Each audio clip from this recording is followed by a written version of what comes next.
엄마 집이 왜 경매에 넘어간 거야? 네가 그걸 어떻게 몰랐다는 거야? 내가 관리하겠다고 했잖아. 그런데 누나하고 은혜는 하나도 신경 안 쓰면서 왜 잔소리야? 그건 그렇고 엄마 돈이 없어졌다는 얘기는 뭔데? 다들 무슨 속셈이야? 내가 무슨 속셈. 엄마한테 숨겨진 돈이 있더라고. 아버지 돌아가시고 땅 다 팔았잖아. 그리고 집 한 채 있는데 무슨 돈이 있어? 암튼 통장에 있었어. 20억 정도 되려나? 뭐 근데 엄마는 왜 얘기 안 했는데? 일단 그 돈은 3등분 하는 것으로 하자고. 그럼 엄마 요양원 비용은? 그건 누나가 내야지. 매형 사업 때문에 돈 많이 갖다 썼잖아. 야, 그건 너도 마찬가지 아니야. 엄마, 말씀 좀 해보세요. 진작 좀 주시지. 왜 가지고 계셨어요? 벌써 한 달째입니다. 2년째 연락 한 통 없던 자식들이 수시로 요양원을 찾아와 싸우고 있는 것이요. 안녕하세요. 경남 거제에서 농사를 지으며 살고 있는 72세 이순희입니다. 평생 흙을 만지며 자식 셋을 키워왔지만 지금은 요양원에 몸을 의탁하며 지내고 있습니다. 아이들을 위해 모든 것을 희생하며 살았던 제가 이렇게 홀로 요양원에 있다는 것이 참 서글프네요. 여러분, 저의 이야기를 들으시면서 따뜻한 댓글과 위로의 말씀 부탁드릴게요. 구독과 좋아요도 저에게 큰 힘이 됩니다. 저는 로또 당첨금을 가지고 있다가 벌어진 가족 간의 갈등과 화해에 관한 이야기를 들려드리려고 합니다. 이야기의 끝에서는 조금은 후련한 얘기도 있으니 끝까지 함께 해주세요. 오늘도 요양원의 면회실은 시끄러웠습니다. 2년 만에 자식 셋이 얼굴을 마주한 자리였지만 다정한 대화는 없었습니다. 큰딸과 작은딸이 언성을 높이는 사이 아들 민수는 끝까지 말을 삼키다 결국 폭발하고 말았습니다. 큰딸 은영이 먼저 말을 꺼냈습니다. 엄마 돈은 가족의 돈인데 왜 네가 독단적으로 관리해? 엄마가 힘들게 간직해온 돈을 네가 그냥 가져가려고? 작은딸 은혜도 맞장구를 쳤습니다. 그래, 우리도 힘들게 살고 있어. 엄마가 남긴 돈은 공평하게 나눠야 하는 거 아니야? 그러자 아들이 격분했습니다. 공평, 누나하고 은혜, 너는 2년 동안 엄마를 잊은 채 살았잖아. 내가 정리하다 발견했으니 내 몫이야. 말다툼은 점점 과격해졌고 저는 옆에서 아무 말도 하지 못한 채 자식들의 얼굴을 바라볼 수밖에 없었습니다. 이 싸움의 시작은 5년 전 평범했던 우리 가족의 삶을 근본적으로 바꿔놓은 로또 당첨의 순간부터였습니다. 아직도 그날의 모든 순간이 생생하게 기억납니다. 복권 한 장이 우리 인생의 운명을 얼마나 극적으로 바꿔놓을 수 있는지 그때는 전혀 알지 못했습니다. 평범한 어느 봄날 남편이 시장을 다녀오는 길이었습니다. 마침 제 생일이기도 해서 남편은 생일 선물로 무엇을 줄까를 고민했다고 하더군요. 로또 가게 앞을 지나가다 재미로 복권 2장을 구매했습니다. 원래 선물을 하지 않던 남편이라 장난삼아 산 것 같았습니다. 생일 선물이라며 준 그 복권이 당첨될 것이라는 생각은 남편도 저도 하지 않았습니다. 저희는 어디 동네 체육대회 가서 작은 거 하나도 당첨된 적이 없었거든요. 농사일이 바빠서 잊고 있었죠. 그런데 한 달 뒤 로또 가게 앞에 현수막이 걸리더라고요. 자기네 가게에서 1등이 나왔다고요. 우리일까 하는 생각을 했지만 설마 그럴 리는 없다고 하면서 농사일을 했습니다. 다음 날 혹시나 하는 마음으로 남편과 밥을 먹다가 복권 어딨냐고 맞춰보자고 했습니다. 남편의 떨리는 손, 눈빛에서 처음으로 희망과 흥분을 보았습니다. 여보, 우리 1등이야. 떨리는 목소리는 믿기 힘든 기쁨으로 가득 차 있었습니다. 20억. 그 숫자는 우리에게 단순한 돈의 액수가 아니라 평생의 고단함에서 벗어날 수 있는 해방의 티켓이었습니다. 남편은 무릎을 꿇고 하늘을 향해 감사의 기도를 올렸습니다. 눈시울은 촉촉이 젖어 있었고 손은 아직도 세월의 무게를 견디느라 거칠고 주름졌습니다. 기쁨도 잠시, 남편은 심각한 표정으로 제 손을 굳게 잡았습니다. 눈빛은 마치 먼 미래를 내다보는 것 같았습니다.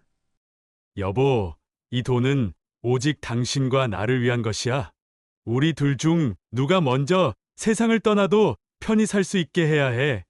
목소리에는 깊은 사랑과 걱정, 그리고 어떤 예언적인 힘이 깃들어 있었습니다. 그리고 남편은 당첨금을 찾아서 통장에 넣은 후 그 통장을 저에게 주고 몰래 숨겨놓으라고 했습니다.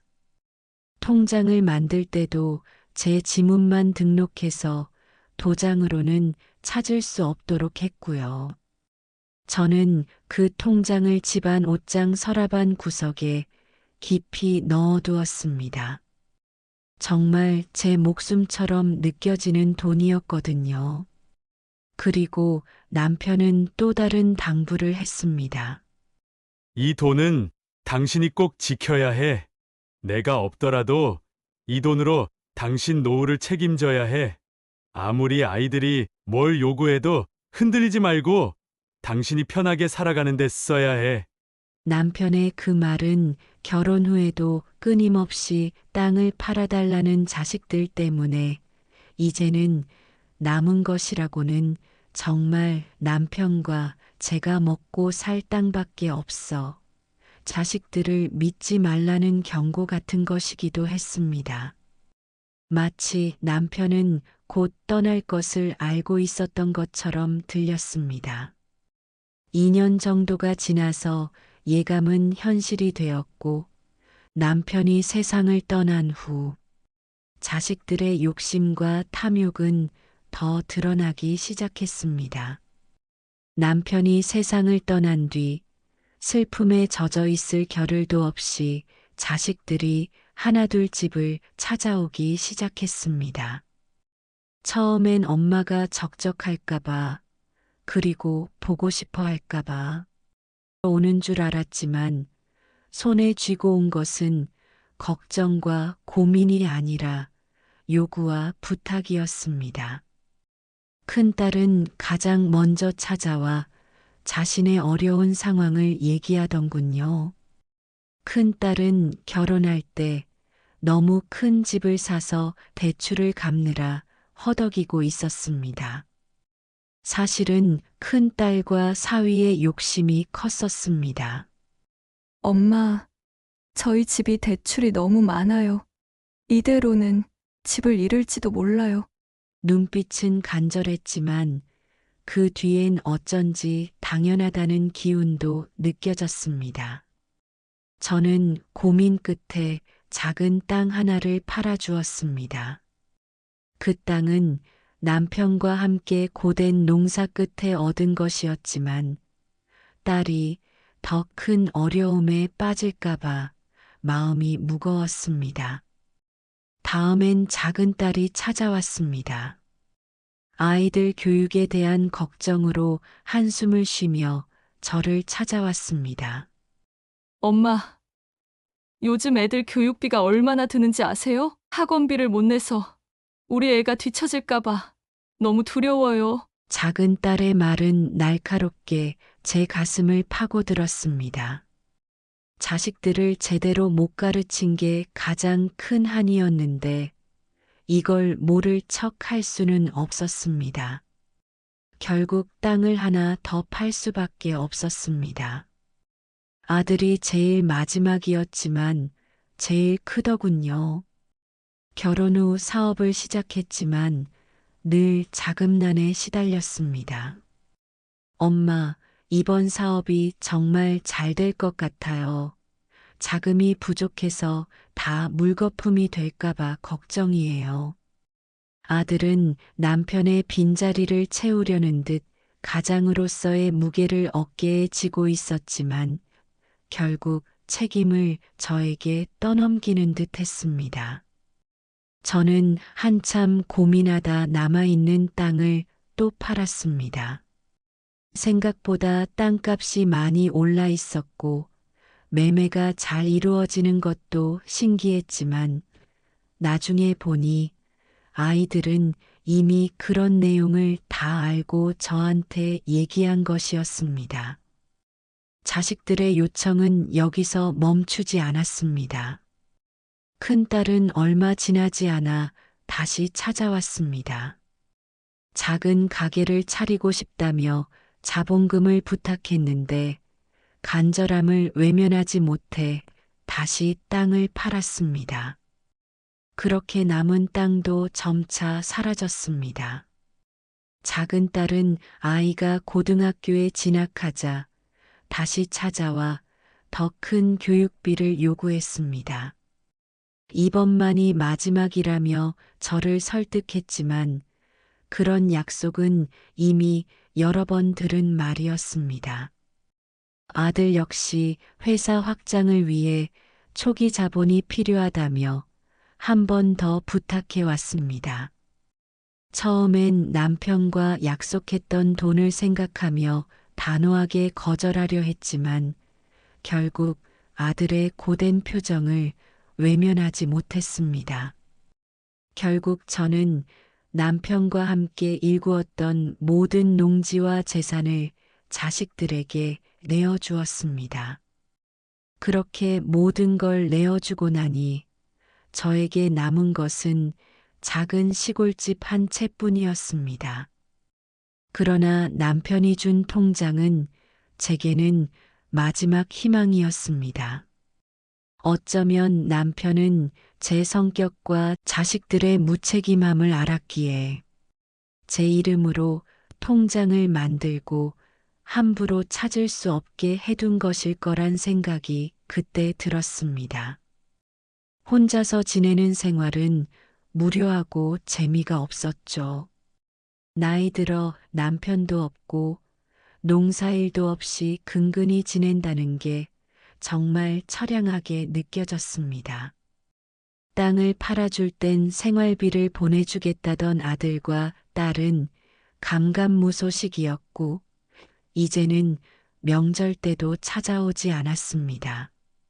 살림이 점점 더 어려워지자 저는 면에서 주관하는 공공근로 일자리에 나가기 시작했습니다. 고된 노동이라기보다 동네에서 간단히 쓰레기를 치우거나 마을 정비를 돕는 일이었지만 제게는 큰 도움이 됐습니다. 하루 일당으로 쌀을 사고 약값을 마련하며 근근히 버티던 어느 날 불행한 사고가 벌어졌습니다. 여느 때처럼 도로 근처 쓰레기를 정리하던 날이었습니다.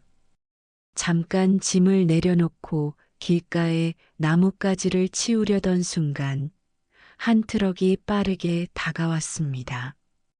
트럭 운전자는 저를 미처 보지 못한 듯 했지만 저는 몸을 피할 겨를이 없었습니다.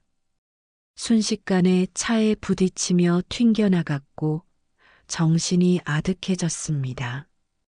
눈을 떴을 때는 병원 침대 위였습니다. 온몸이 욱신거렸고 다리에는 아무런 감각이 없었습니다.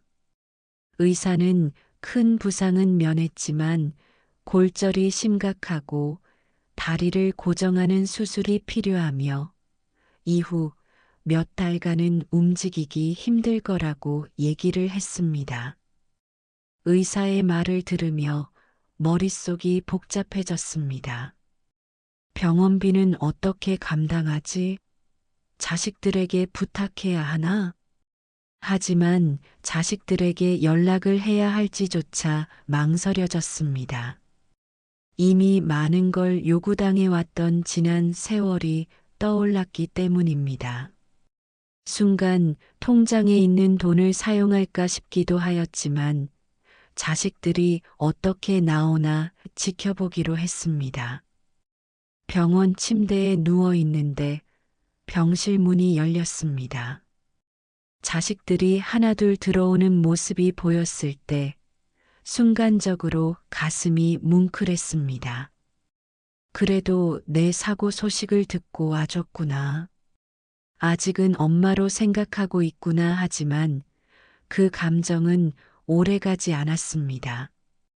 자식들의 표정은 걱정과 피로, 그리고 어딘가 미안함이 뒤섞인 복잡한 얼굴들이었습니다. 한 사람 한 사람 저를 둘러보며 눈길을 주었지만 어딘가 어색하고 거리감이 느껴졌습니다. 몇 마디로 안부를 묻는 동안 이 녀석들이 참으로 오랜만에 얼굴을 보인다는 사실이 문득 떠올랐습니다. 마지막으로 자식들을 이렇게 가까이 본 게 언제였던가? 다정한 위로의 말을 건넸지만 진심에서 나온 것인지 아니면 그저 의례적인지 알 수 없었습니다. 그리고 그 말들은 무엇보다 중요한 병원비 문제는 철저히 피하고 있었습니다. 자식들이 병문안을 오면서 병실이 잠시 활기를 띠었지만 대화는 금세 짧고 어색한 끝을 맺었습니다. 자식들이 떠난 뒤 남겨진 침묵은 병실 안을 더욱 적막하게 만들었습니다. 간호사가 다가와 조심스럽게 물었습니다.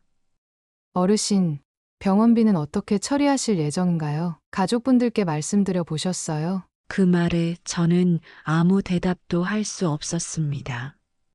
자식들에게 병원비 이야기를 꺼내지도 않았고 자식들도 전혀 언급하지 않았습니다. 왜 아무도 이 이야기를 먼저 꺼내지 않을까? 그 의문은 곧 불편한 진실로 다가왔습니다. 자식들이 아예 그 책임을 질 의향이 없다는 것이었습니다. 큰딸은 방문 중에 힘들다는 이야기를 흘리듯 말했고, 작은 딸은 자신의 상황을 하소연하는 데 집중했습니다. 아들은 조용히 있다가 전화를 받으며 병실 밖으로 나갔고, 끝내 다시 들어오지 않았습니다. 자식들의 행동은 서로 닮아 있었습니다. 걱정스러운 표정으로 저를 위로했지만 그 속에는 책임지지 않겠다는 냉랭함이 분명히 보였습니다. 자식들이 떠난 뒤 저 침대에 가만히 누워 생각에 잠겼습니다. 젊었을 때 그토록 애써 자식들을 위해 일했던 시간들이 주마등처럼 스쳐갔습니다. 자식들에게 더 나은 삶을 주고 싶어 농사일도 부족해 공공근로까지 나갔던 날들, 땅을 팔아가며 도와줬던 순간들. 하지만 지금은 완전히 버림받은 기분이 들었습니다. 병원비를 해결할 방법은 점점 좁아졌습니다. 공공근로에서 받은 적은 보조금과 병원 사회복지사의 지원은 임시 방편에 불과했습니다. 결국 저는 남편과의 약속, 그리고 로또 당첨금이 든 통장으로 다시 생각이 돌아갔습니다. 이 돈을 써야 하는 걸까? 하지만 그 돈은 남편이 내 노후를 위해 남겨둔 건데, 자식들에게 알리게 되면 또 싸움이 일어날 텐데, 그 생각은 제 마음을 더 무겁게 만들었습니다. 남편이 이 돈을 꼭 지키라고 했는데, 약속을 지키지 못하면 남편에게도 죄를 짓는 게 아닐까 하는 생각이 들었습니다. 그렇지만 병원에 신세를 질 수 없어 병원비는 그 돈으로 해결을 했습니다. 병원 생활은 예상보다 길어졌습니다. 처음엔 단순한 골절이라 생각했지만 나이가 들수록 몸이 예전 같지 않다는 사실이 절실히 느껴졌습니다. 회복이 느린 것은 자연스러운 일이라고들 했지만 누워만 있는 동안 점점 더 나약해지는 자신을 자각했습니다. 병원 침대에서 꼼짝없이 누워 있는 동안 과거의 기억들이 머릿속을 맴돌았습니다. 흙 묻은 손으로 밥을 짓던 날들, 새벽부터 남편과 함께 논밭을 일구던 순간들, 자식들을 위해 쌀 한 톨이라도 더 마련하려던 노력들, 그 모든 순간이 헛된 수고였던 건 아닐까 하는 자책이 밀려왔습니다. 내가 그렇게 애쓴 모든 것이 결국 아무 의미도 없었던 걸까? 자식들을 위해 그렇게 모든 걸 내주었는데 정작 내가 어려운 상황이 되자 아무도 곁에 없구나 하는 생각이 떠나질 않았습니다. 골절로 인해 움직임이 제한된 채 병원에 머물면서도 하루빨리 집으로 돌아가고 싶은 마음뿐이었습니다. 하지만 시간이 지날수록 집으로 돌아가는 건 불가능하다는 현실을 마주하게 됐습니다. 의사는 가족의 돌봄 없이는 회복이 어렵다며 요양원에 가서 생활할 것을 제안했고 사회복지사도 안전을 위해 요양원을 권유했습니다. 혼자 집으로 돌아가겠다는 결심은 혼자만의 꿈일 뿐이라는 사실을 깨달았을 때 마음은 무거워졌습니다. 요양원으로의 가는 것을 결정하기 전에 마지막으로 자식들에게 연락을 돌렸습니다. 자식들은 사고 소식을 듣고 병문안을 왔지만 병원비를 걱정하지 않았듯이 거처에 대해서도 깊이 고민하는 것처럼 보이지 않았습니다. 저는 다시 용기를 내어 자식들에게 돌아갈 수 있을지 물어보았습니다. 하지만 답변은 예상보다 더 냉정했습니다. 큰딸은 자신의 경제적 어려움을 핑계 삼았고 작은 딸은 아이들의 학업과 생활비로 인해 저를 보살필 여유가 없다고 했습니다. 아들은 사업이 바쁘다며 무성의한 태도로 일관했습니다. 말 한마디 한마디가 가슴을 찔렀습니다. 결국 자식들에게는 짐이 된 걸까? 그렇게 사랑했던 자식들에게 이제는 아무런 의미가 없는 존재가 되었구나 하는 생각과 함께 자식들에게 뭔가를 부탁한다는 것이 지금의 처지에서는 불가능한 일임을 깨달았습니다. 요양원으로 옮기기로 결정한 날, 저는 침대에 누워 천장을 바라보며 눈을 감았습니다. 떠오르는 것은 남편과 함께했던 집의 풍경뿐이었습니다. 남편과 함께 처음 땅을 고르고 벽을 쌓으며 꿈을 키웠던 곳이었고 자식들이 어린 시절을 보낸 보금자리였습니다. 비가 오면 지붕 아래에서 빗소리를 들으며 파전의 막걸리를 마시면서 나누던 대화, 햇살 좋은 날 아침이면 마당에서 함께 나눠 먹던 밥상이 그 집의 일부였습니다. 그 집에는 제가 살아온 모든 시간이 담겨 있었습니다. 하지만 지금은 그곳을 지키지 못한 자신이 부끄러웠습니다. 머릿속은 후회와 죄책감으로 가득 차 있었지만 현실은 냉정했습니다. 몸이 더 나빠지기 전에 요양원으로 옮기는 것만이 저를 위한 최선이라는 사실을 부정할 수 없었습니다. 요양원으로 가는 차 안에서 남편의 목소리가 생생히 떠올랐습니다. 여보, 힘들어도 끝까지 버텨야 해. 자식들을 너무 원망하지 말고 당신만은 당신을 지켜야 해.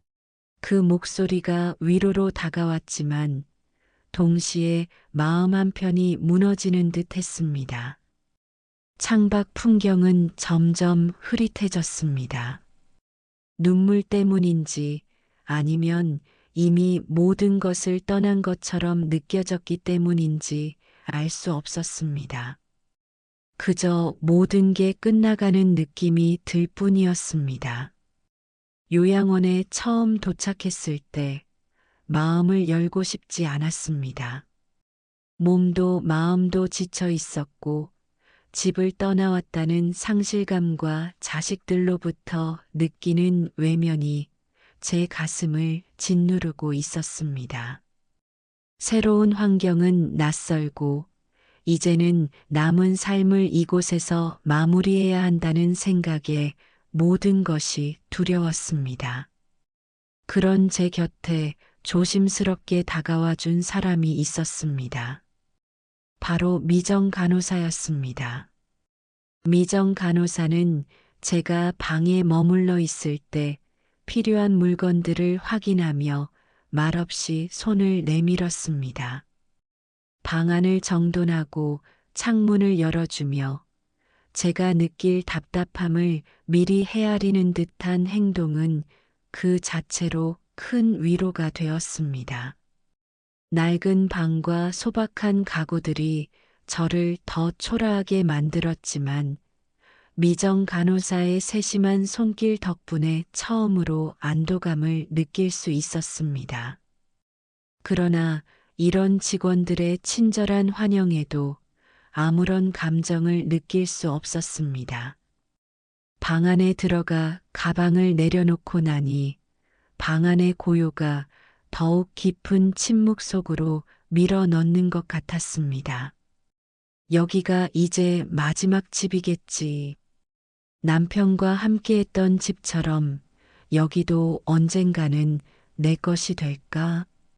하지만 그건 단순한 자기 위안에 불과했습니다. 그 방은 제 것이 될 수 없다는 걸, 그곳은 제 인생의 끝자락을 이어갈 임시 거처라는 걸 알고 있었습니다. 방 안에는 아무 소리도 없었고 저만 남아 있었습니다. 혼자가 된다는 것이 무엇인지 이곳에서 다시 느껴야만 했습니다.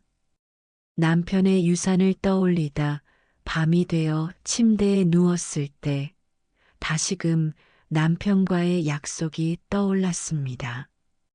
로또 당첨금이 담긴 통장. 그 통장은 남편의 마지막 부탁이자 제 삶의 마지막 희망이었습니다.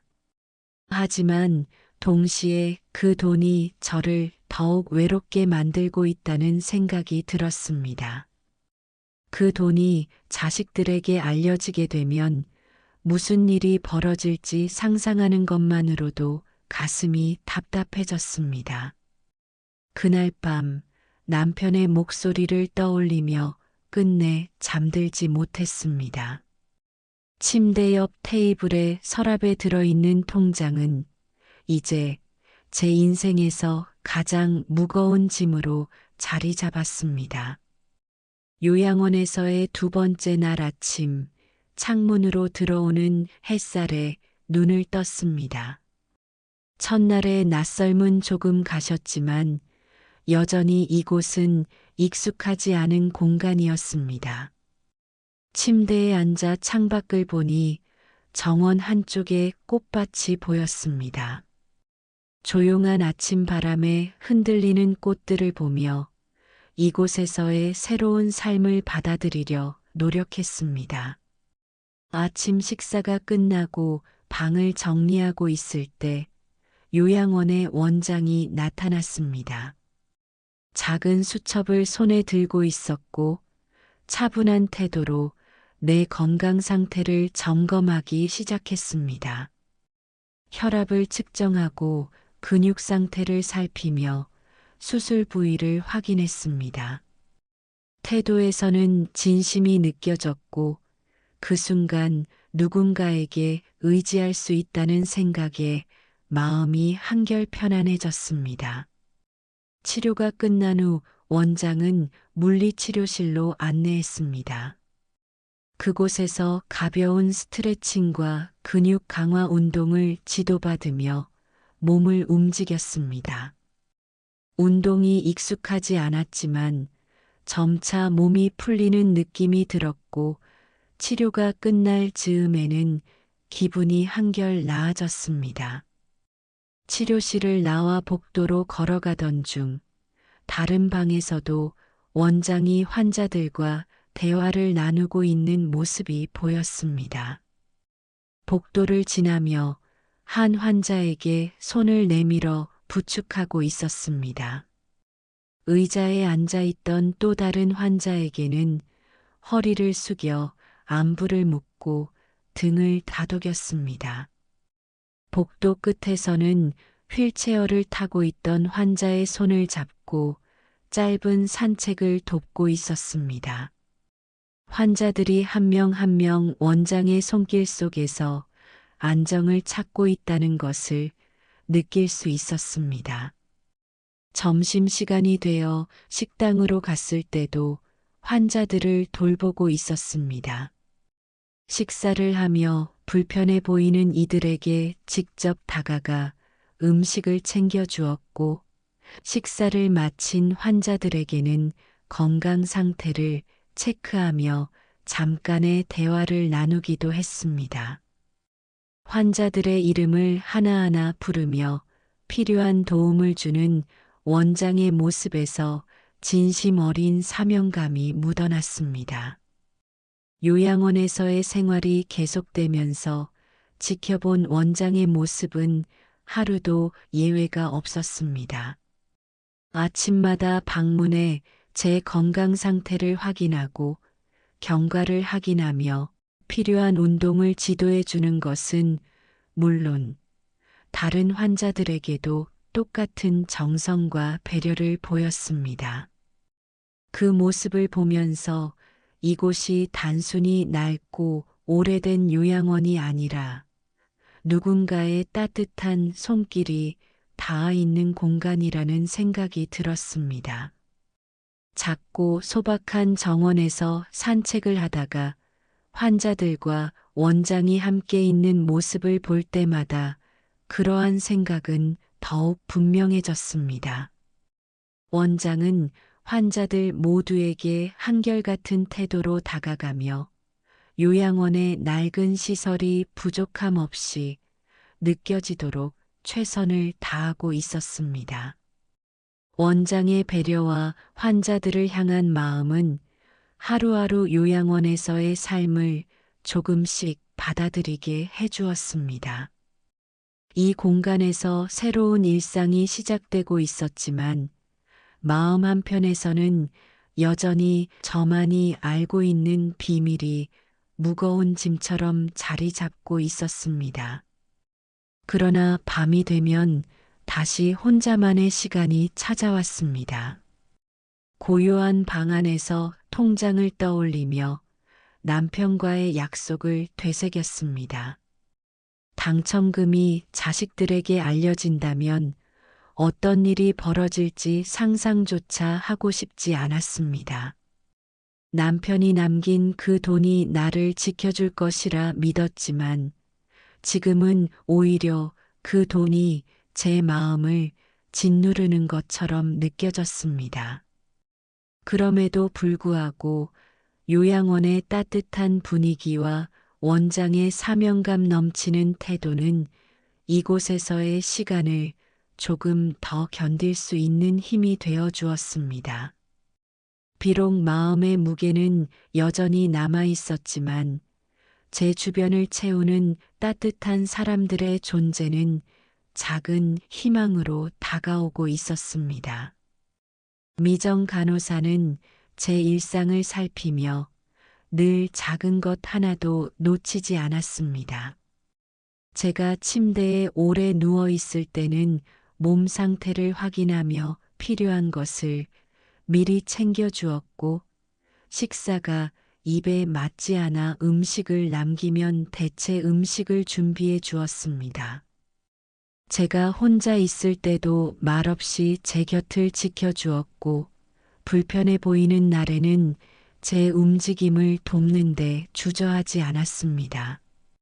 어느 날 몸이 좋지 않아 밤새 잠을 설치고 누워 있을 때 미정 간호사는 제 상태를 살피며 물 한 잔과 수건을 가져다 주었습니다. 그 순간 미정 간호사의 배려와 조용한 관심이 제 마음에 깊이 스며들었습니다. 단순히 간호사로서 제 곁에 있는 것이 아니라 저라는 사람을 진심으로 생각해주고 있다는 것을 느낄 수 있었습니다. 미정 간호사는 제 마음속에 갇혀있던 기억들을 조용히 꺼낼 수 있도록 도와주는 사람이기도 했습니다. 제가 남편의 사진을 오래 바라보거나 손으로 낡은 물건을 만지작거리고 있을 때 말없이 그 물건들을 정리해주며 제 곁을 지켰습니다. 조용한 배려 속에서 저는 점차 남편과 함께한 추억들을 떠올리게 되었습니다.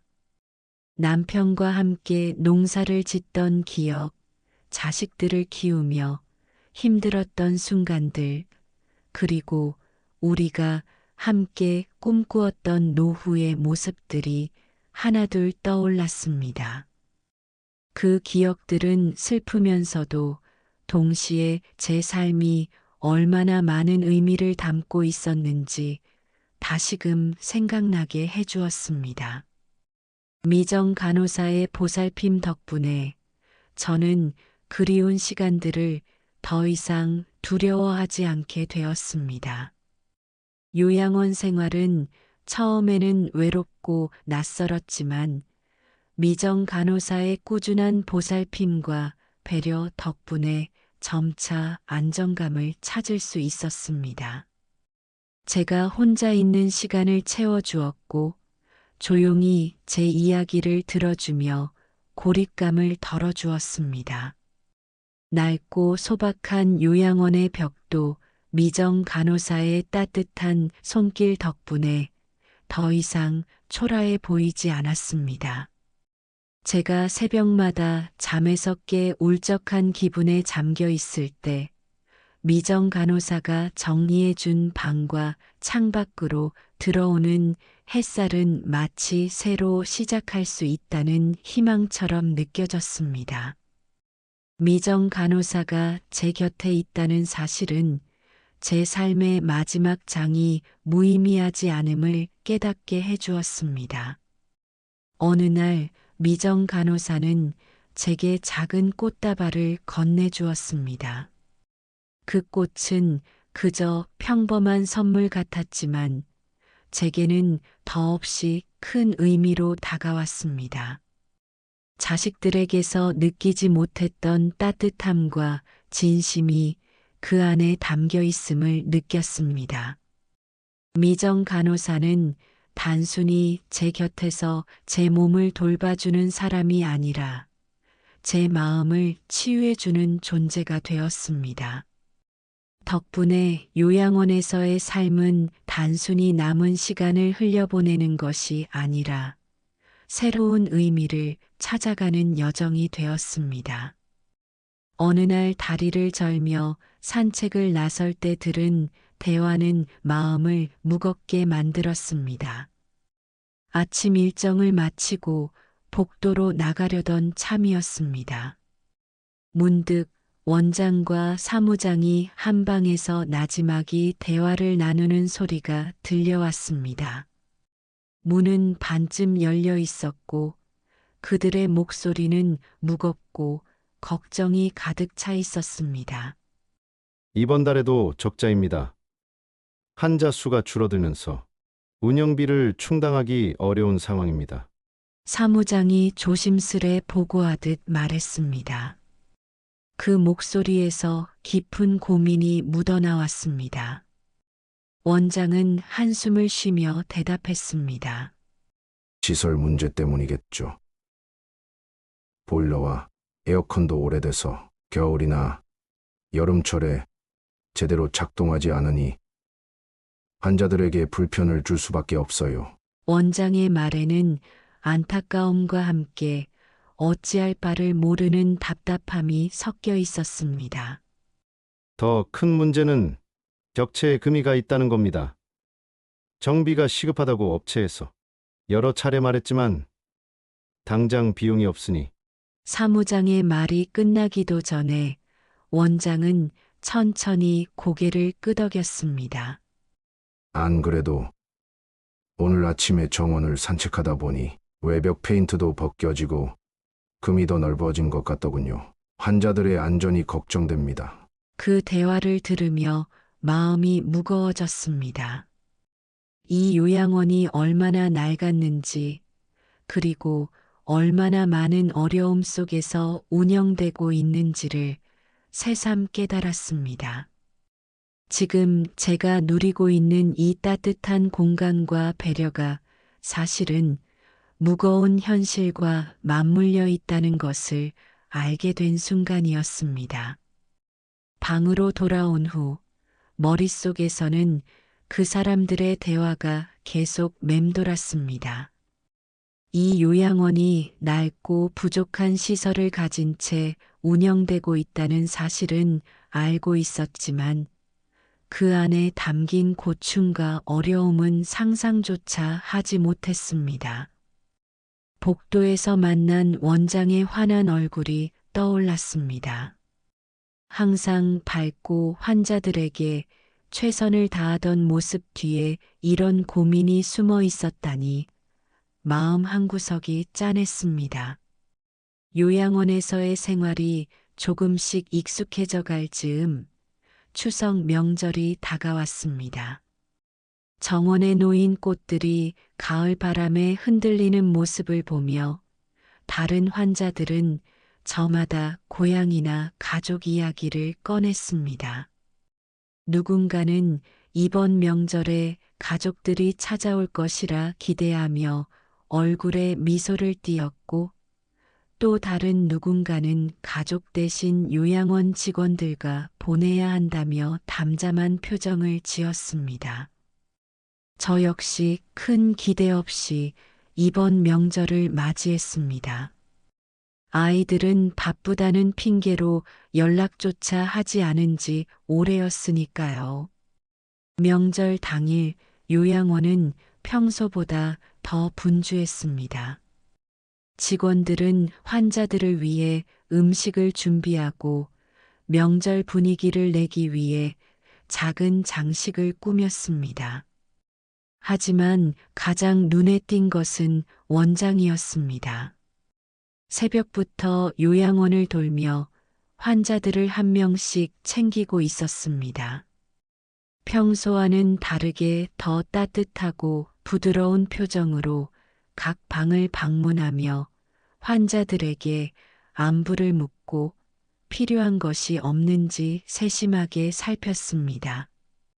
점심시간에는 환자들을 모두 식당에 모아 직접 준비한 떡과 과일을 나눠주었습니다. 원장은 한 명 한 명에게 음식을 건네며 환자들이 조금이라도 더 따뜻한 명절을 느낄 수 있도록 애쓰는 모습이었습니다. 그날따라 환자들의 표정도 밝아 보였습니다. 원장의 배려가 명절을 맞아 더욱 환한 빛을 발하고 있었습니다. 저녁쯤 정원을 산책하다가 원장이 정자에 앉아 있는 모습을 보게 되었습니다.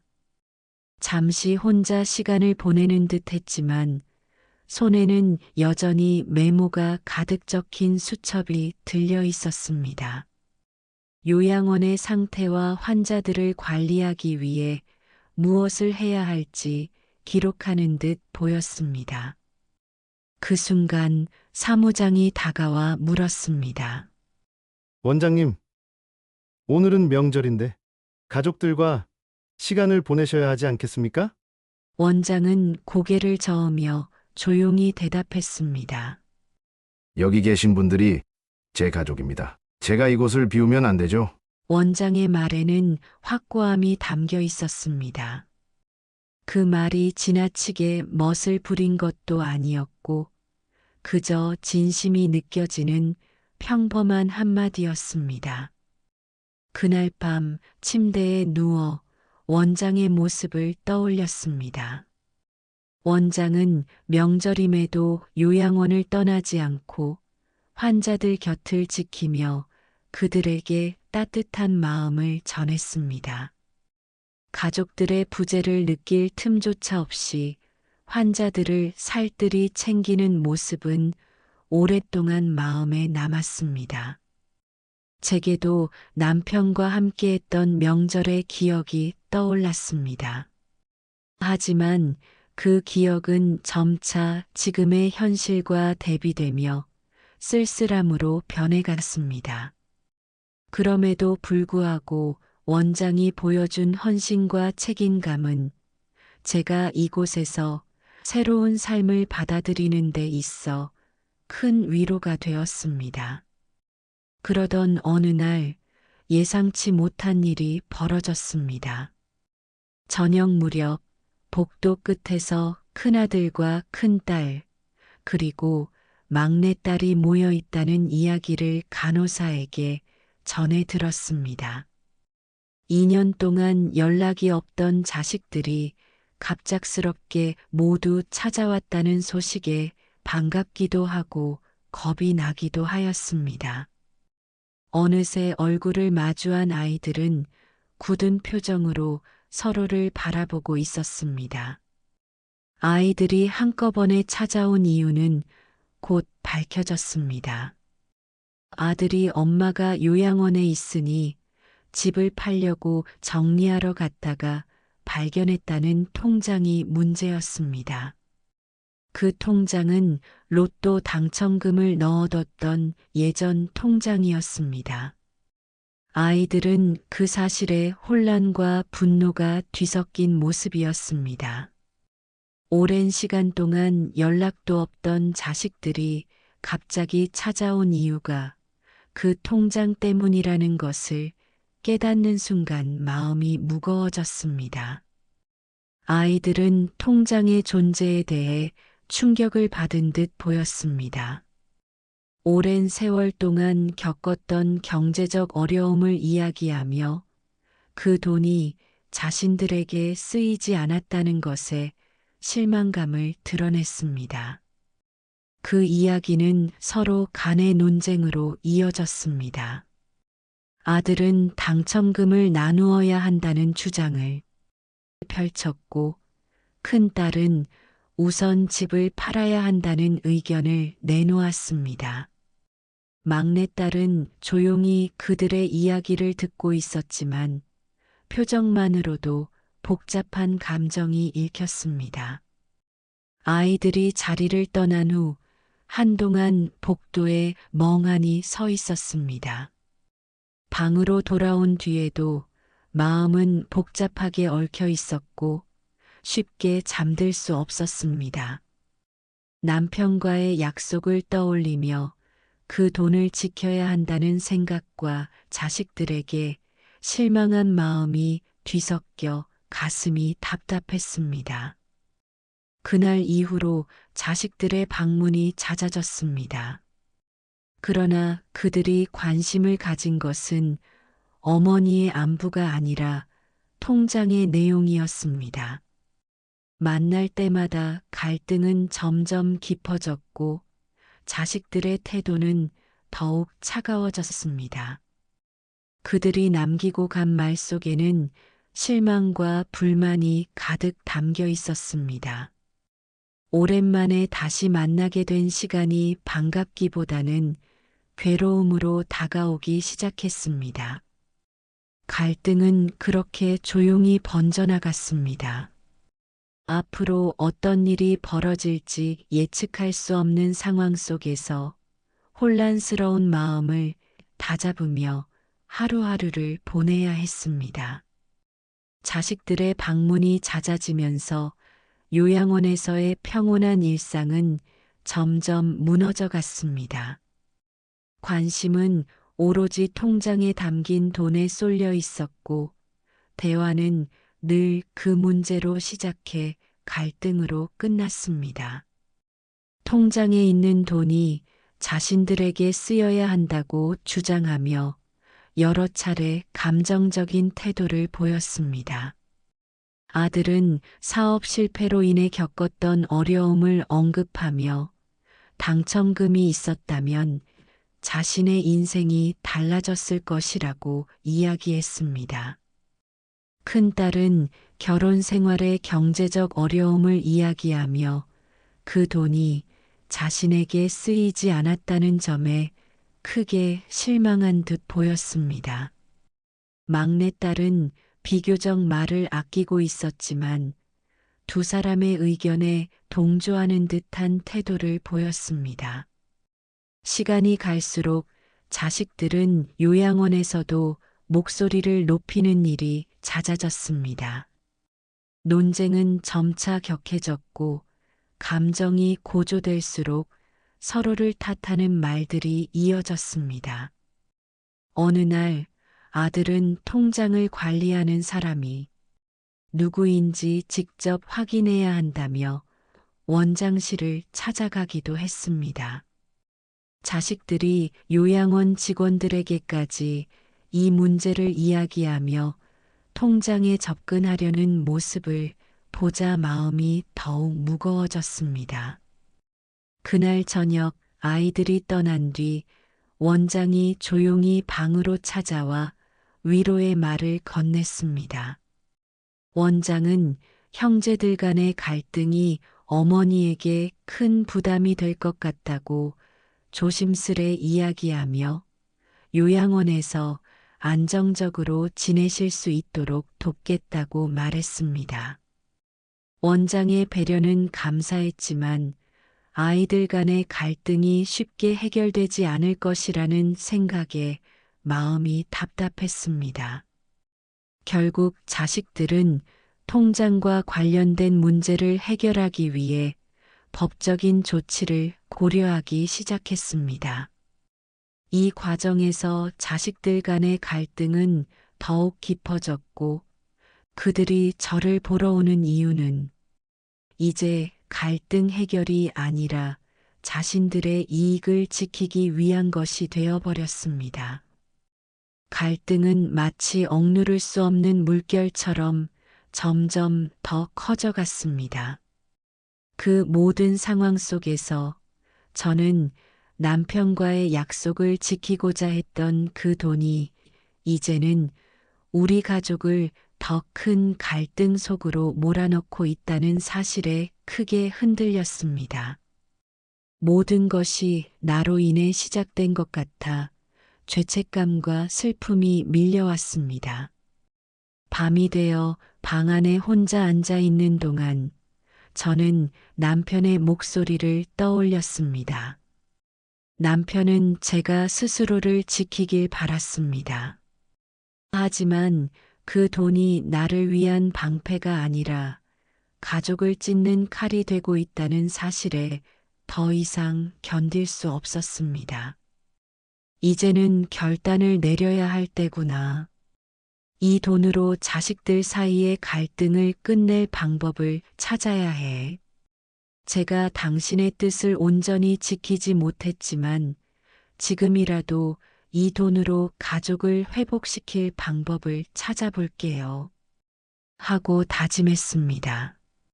그날 밤 저는 자식들에게 남은 돈을 어떻게 나누어 줄지, 그리고 그 과정을 통해 우리 가족을 다시 하나로 만들 방법을 고민하기 시작했습니다. 자식들과의 갈등이 절정을 향해 치닫고 있었지만 요양원에서의 생활은 이어졌습니다. 원장과 미정 간호사를 포함한 직원들의 따뜻한 보살핌은 여전히 큰 위로가 되었고, 요양원에서 보내는 시간은 제게 마음을 다잡을 여유를 주었습니다. 갈등 속에서 나는 자식들에게 남은 돈을 어떻게 해야 할지 고민하며 하루하루를 보냈습니다. 결국 저는 큰 결심을 하게 되었습니다. 통장에 남아있던 당첨금 중 10억 원을 요양원에 기부하고 3억 원을 저를 돌봐주고 있는 미정 간호사에게 전달했습니다. 요양원은 낡고 오래된 시설로 인해 운영에 어려움을 겪고 있었고, 직원들이 환자들에게 헌신적으로 다가가는 모습을 보며 이곳에 조금이라도 보탬이 되고 싶다는 마음이 들었습니다. 미정 간호사는 고아였지만 누구보다 밝은 심성을 갖고 열심히 긍정적으로 살아가는 그 모습이 안타까워서였기 때문입니다. 그리고 제 남은 인생을 돌봐줄 사람이기도 했으니까요. 기부금은 요양원의 보일러와 에어컨을 새로 교체하고 금이 간 벽체를 보수하는 데 쓰였습니다. 원장과 직원들은 깊이 감사해했으며 환자들은 더 쾌적한 환경에서 생활할 수 있게 되었습니다. 저는 기부와 함께 요양원에서 남은 삶을 보내기로 마음먹었고, 원장과 직원들에게 앞으로도 함께하겠다는 뜻을 전하며 작은 안정을 찾았습니다. 하지만 기부 소식이 자식들에게 전해지자 그들의 반발은 더욱 거세졌습니다. 아들은 요양원으로 직접 찾아와 통장의 돈을 자신들에게 알리지 않고 기부한 것을 비난했습니다. 그 돈이 가족을 위해 쓰였어야 한다며 크게 실망한 태도를 보였습니다. 큰딸 역시 기부를 두고 불만을 드러냈고, 제가 자식들에게 상의 없이 큰 결정을 내렸다는 점에 대해 서운함을 표현했습니다. 막내딸은 다른 형제들의 목소리에 동조하며 기부금이 부당하게 사용되었다고 느꼈는지 화가 난 얼굴이었습니다. 자식들의 논쟁은 요양원 곳곳에서 반복되었습니다. 아들은 당첨금이 원래 자신들의 몫이었으며 그것이 요양원에 사용된 것은 말이 되지 않는다고 주장했습니다. 큰딸은 감정적으로 격앙된 채 제가 가족을 배제하고 이처럼 큰 결정을 내렸다는 점에서 깊은 배신감을 느낀 듯 했습니다. 막내딸은 비교적 침묵을 지키고 있었지만 언짢은 표정으로 형제들의 의견에 동조하는 모습이었습니다. 자식들 간의 갈등은 결국 법적인 분쟁으로 이어졌습니다. 큰아들은 기부와 관련된 저의 결정이 정당하지 않다며 통장에 남아있던 당첨금의 사용 내역을 명확히 밝힐 것을 요구하며 변호사를 선임했습니다. 큰딸과 막내딸 역시 이에 동조하며 자신들의 몫을 찾기 위해 법적인 절차에 들어갔습니다. 법적 분쟁은 단순히 기부에 대한 이의를 넘어 자식들 간의 신뢰를 완전히 무너뜨리는 계기가 되었습니다. 각자 변호사를 선임하며 소송이 시작되었고 갈등은 더 이상 가족 내에서 해결할 수 있는 수준을 넘어섰습니다. 1년 가까이 이어진 소송은 가족 모두에게 커다란 부담을 안겨주었습니다.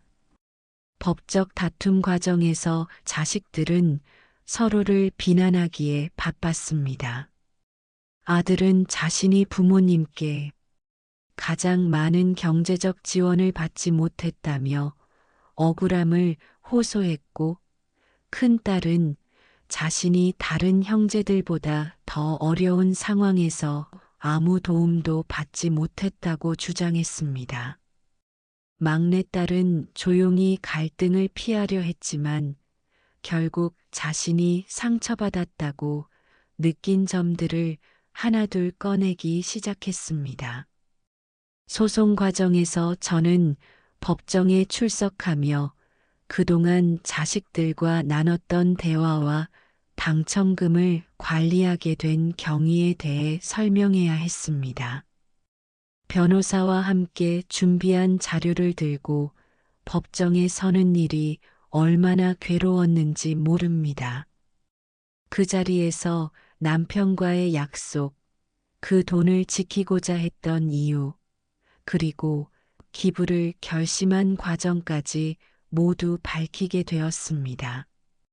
법적 분쟁이 길어지면서 자식들 역시 자신들의 선택이 옳은 것인지 돌아보게 되었습니다. 주변 사람들의 시선과 비난 속에서 자신들의 행동을 다시 생각할 수밖에 없었습니다. 특히 어머니인 제가 법적 절차에 휘말려 힘들어하는 모습을 보며 자식들은 점점 죄책감을 느끼기 시작했습니다. 1년간의 긴 소송 끝에 자식들은 결국 법정 밖에서 문제를 해결하기로 합의했습니다. 기부된 금액은 이미 요양원의 시설 개선과 미선 간호사에 건네준 상태였고, 남은 돈을 자식들에게 나누어 주겠다는 저의 제안을 받아들이게 되었습니다. 자식들은 자신들의 이기적인 태도가 가족 간의 갈등을 키웠다는 점을 깨닫고 서로에게 진심으로 사과하기 시작했습니다. 소송이 마무리된 후 아이들은 저를 찾아뵙겠다는 약속을 지키기 위해 요양원을 자주 방문하기 시작했습니다. 처음에는 혼자 찾아오는 경우가 많았지만 점차 가족들과 함께 오는 날이 늘어났습니다. 사위와 며느리 그리고 손주들까지 데리고 와 요양원의 정원에서 저와 함께 즐거운 시간을 보냈습니다. 정원 한쪽에서는 손주들이 서로를 쫓아다니며 웃음소리를 내었고, 꽃밭 주변에서는 며느리와 딸들이 저를 부축하며 산책을 도왔습니다. 사위들은 원장을 만나 요양원의 관리 상태를 살펴보고 저의 생활 환경에 대해 묻기도 했습니다. 그들의 진심 어린 태도는 요양원의 직원들에게도 깊은 인상을 남겼습니다. 가족들이 함께 모이는 날이면 요양원은 활기로 가득 찼습니다. 제가 좋아하는 음식을 직접 준비해 와 함께 나누었고, 손주들은 그림이나 글씨를 저에게 보여주며 어린아이 특유의 천진난만한 모습을 보였습니다. 어느 날은 손주들이 제 방을 꾸미겠다며 직접 만든 작은 장식품을 들고 와 방 한쪽에 걸어두었습니다. 작은 손으로 정성스럽게 만든 그 장식품은 방 안의 분위기를 밝게 만들었고, 볼 때마다 마음에 따뜻함을 안겨주었습니다. 가족들이 함께 시간을 보내는 동안 과거의 갈등은 마치 먼 기억처럼 느껴졌습니다. 아이들은 제게 더 많은 관심을 가지기 위해 노력했고, 손주들은 밝고 사랑스러운 모습으로 가족의 화합을 이끌었습니다. 사위와 며느리도 제 건강과 생활을 챙기며 가족으로서의 역할을 다하려 애썼습니다. 요양원의 정원은 이제 저와 가족들이 함께 걸으며 추억을 쌓는 장소가 되었습니다.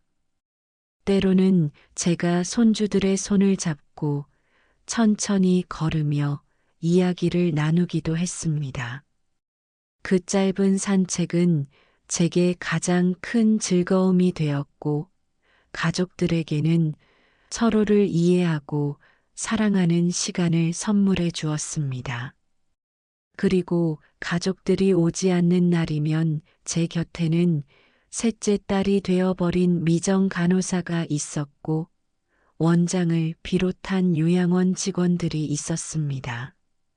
언제나 애정과 관심을 가지고 저를 챙겨주는 모습에서 제가 올바른 선택을 했다는 생각이 들었습니다. 이제 저는 요양원에서 더 이상 외롭지 않았습니다. 아이들과 손주들이 함께 찾아와 만들어주는 소소한 행복들은 저에게 큰 힘이 되었습니다. 요양원은 비록 작은 공간이지만 그 안에서 가족과 함께하는 순간들은 무엇과도 바꿀 수 없는 소중한 시간이었습니다. 지난날의 갈등은 비록 아픔을 남겼지만 그것을 통해 가족 모두가 진정으로 서로를 이해하고 사랑할 수 있게 되었습니다. 그 깨달음은 저와 가족들에게 새로운 희망을 주었고 앞으로의 시간을 더욱 소중히 여기게 만들었습니다. 이 사연을 통해 여러분도 가족의 소중함을 다시 한번 되새기는 계기가 되었으면 좋겠습니다. 가끔은 제 판단이 옳았던 것인가 하는 생각이 들 때도 있습니다. 만약 여러분들이었다면 어떤 선택을 하셨을까요? 댓글로 여러분의 생각과 나누어 주시면 좋을 것 같습니다. 구독과 좋아요는 저에게 큰 힘이 됩니다. 시청해 주셔서 감사합니다.